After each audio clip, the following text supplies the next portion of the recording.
அழுத்தம் அழுத்தம் அப்படிங்கிறது என்ன அப்படின்னா உந்து விசைவை தொடு பரப்பு P = F/Aன்னு சொல்லுவாங்க.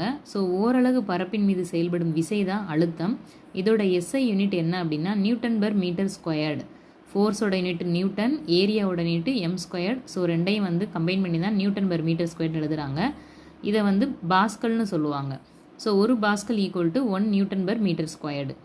இதில் நெக்ஸ்ட்டு கான்செப்ட் என்ன அப்படின்னா பரப்பளவு அதிகமாக இருந்துச்சுன்னா அழுத்தம் கம்மியாக இருக்கும், பரப்பளவு கம்மியாக இருந்துச்சுன்னா அழுத்தம் அதிகமாக இருக்கும். இது மட்டும்தான் கான்செப்ட்டு. இதை யூஸ் பண்ணி தான் நம்ம வந்து அடுத்த எக்ஸாம்பிள்ஸ் உங்களுக்கு தெரியுமா கொடுத்துருக்காங்க பாருங்கள்.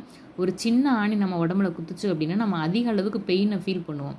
அதே இது ஒரு படுக்கையில் ஆணி படுக்கையிலே வந்து படுப்பாங்க, அவங்களுக்கு ஏன் வலிக்காதான்னு சொல்லி கேட்டோன்னா கண்டிப்பாக வலிக்காது. என்ன ரீசன்னா அந்த ப்ரெஷர் பரப்புகிற ஏரியா வந்து அதிகமாக இருக்கும். ஸோ உடல் முழுக்கன்றப்ப அதோட பரப்பளவு அதிகம், பரப்பு அதிகம்னா அழுத்தம் கம்மி.